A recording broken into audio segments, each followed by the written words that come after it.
ने बेटी की हरकत पर बादशाह से माफ़ी मांगी। माँ ने बेटी को बहुत समझाया कि बादशाह की बात मान ले और उसके पास चले जा, तू पूरे गुजरात पर राज करेगी। पर कंबल ने माँ से साफ मना कर दिया।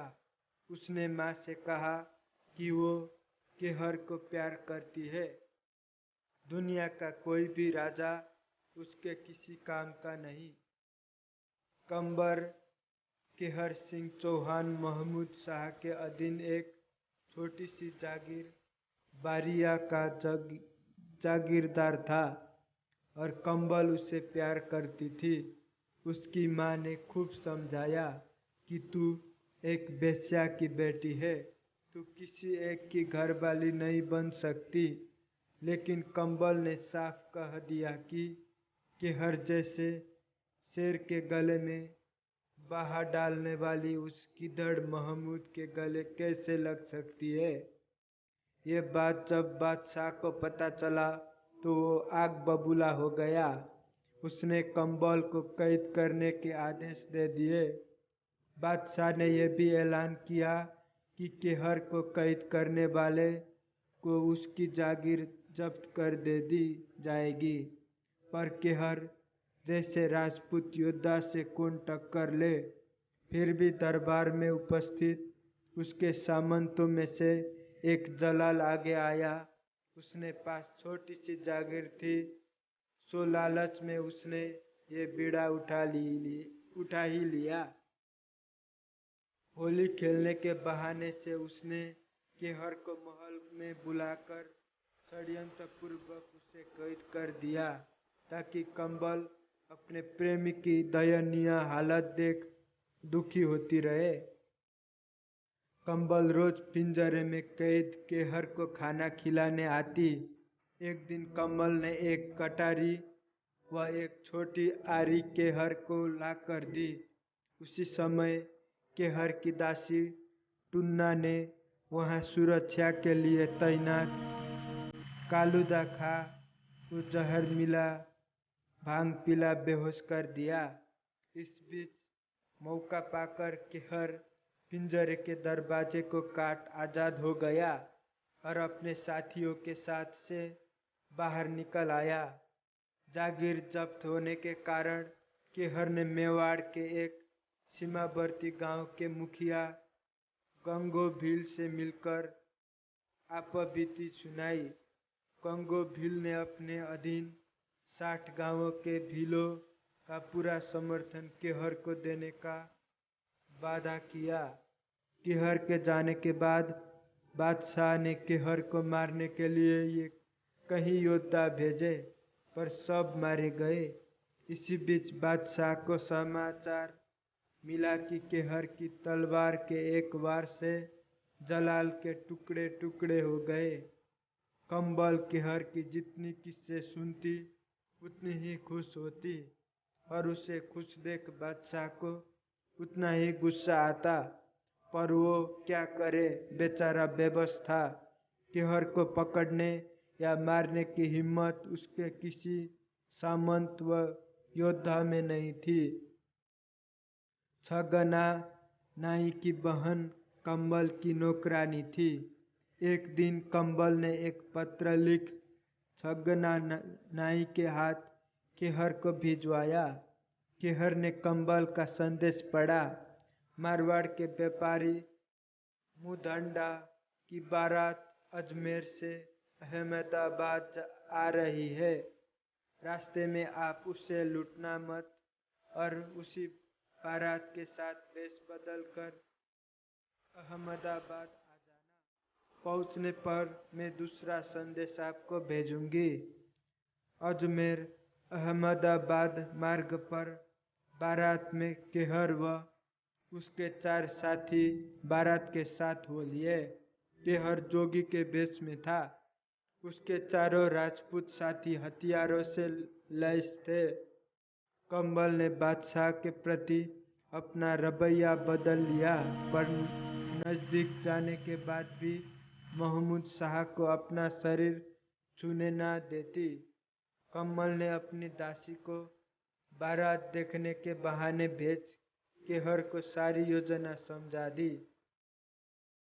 बारात पहुंचने से पहले ही कंबल ने राजा से कहा, हजरत केहर का तो कोई अता पता नहीं, आखिर आपसे कहाँ बच पाया होगा।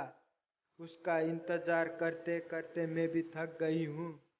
अब तो मेरी जगह आपके चरणों में ही है, लेकिन हुजूर, मैं आपकी बांदी बनकर नहीं रहूंगी। अगर आप मुझे वाकई चाहते हैं तो आपको मेरे साथ विवाह करना होगा, और विवाह के बारे में मेरी कुछ शर्त है, वो आपको माननी होगी। कंबर की शर्तें। शादी मुदंडा जी की बारात के दिन ही हो। विवाह हिंदू रीति रिवाज अनुसार हो। विनायक बैठे, मंगल गीत गाए जाए, सारी रात नौबत बाजे। शादी के दिन मेरा डेरा बुलंद गुंबज में हो। आप बुलंद गुंबज पधारे तो आतिशबाजी चले, तोपे छूटे, ढोल बजे। मेरी शादी देखने वालों के लिए किसी तरह की रोक टोक ना हो, और मेरी माँ जवाहर पातुर पालकी में बैठकर बुलंद गुंबज के अंदर आ सके। उसकी खूबसूरती में पागल राजा ने उसकी सारी शर्तें मान ली। शादी के दिन सांझ ढले, कंबल की दासी टुन्ना पालकी ले जवाहर पातुर को लेने उसके डेरे पर पहुंची। वहां योजना अनुसार केहर शस्त्रों से सुसज्जित हो पहले ही तैयार बैठा था। टुन्ना ने पालकी के कहारों को किसी बहाने इधर उधर कर दिया और उसमें चुपके से केहर को बिठा पालकी के पर्दे लगा दिए। पालकी के बुलंद गुंबज पहुंचने पर सारे मर्दों को वहां से हटवाकर कंबल ने केहर को वहां छिपा दिया। थोड़ी ही देर में राजा हाथी पर बैठ सज धज कर बुलंद गुंबज पहुंचा। महमूद शाह के बुलंद गुंबज में प्रवेश करते ही बाहर आतिशबाजी होने लगी और ढोल पर जोरदार थाप की गड़गड़ाहट से बुलंद गुंबज थरथराने लगी। तभी केहर बाहर निकल आया और उसने बादशाह को ललकारा, आज देखते हैं शेर कौन है और गिद्धड़ कौन। तूने मेरे साथ बहुत छल कपट किया, सो आज तुझे मारकर मैं अपना वचन पूरा करूंगा। दोनों योद्धा भिड़ गए, दोनों में भयंकर युद्ध हुआ। दोनों में मल्ल युद्ध होने लगा। उनके पैरों के धमाकों से बुलंद गुंबज थरथराने लगा, पर बाहर हो रही आतिशबाजी के चलते अंदर क्या हो रहा है किसी को पता न चल सका, क्योंकि केहर मल्ल युद्ध में भी प्रवीण था। इसलिए महमूद शाह को उसने थोड़ी देर में अपने मजबूत घुटनों से कुचल दिया। बादशाह के मुंह से खून का फव्वारा छूट पड़ा और कुछ ही देर में उसकी जीवन लीला समाप्त हो गई। दासी टुन्ना ने केहर व कंबल को पालकी में बैठा पर्दा लगाया और कहारों और सैनिकों को हुक्म दिया कि जवाहर बाई की पालकी तैयार है, उसे उनके डेरे पर पहुंचा दो और बादशाह आज रात यहीं बुलंद गुंबज में कंबल के साथ विराजेंगे। कहार और सैनिक पालकी ले जवाहर बाई के डेरे पहुंचे। वहां केहर का साथी संगजी घोड़ों पर जिन कसकर तैयार था। केहर ने कंबल को वो संगजी ने टुन्ना को अपने साथ घोड़ों पर बैठाया और चल पड़े। जवाहर बाई को छोड़ने आए कहार और शाही सिपाही एक दूसरे का मुंह ताकते रह गए। दोस्तों, ये मेरा वीडियो को अंतिम तक देखने के लिए आप सब लोगों को मैं धन्यवाद देना चाहता हूँ, और कृपया मेरा ये वीडियो को लाइक, कमेंट, शेयर तथा सब्सक्राइब दीजिएगा। धन्यवाद।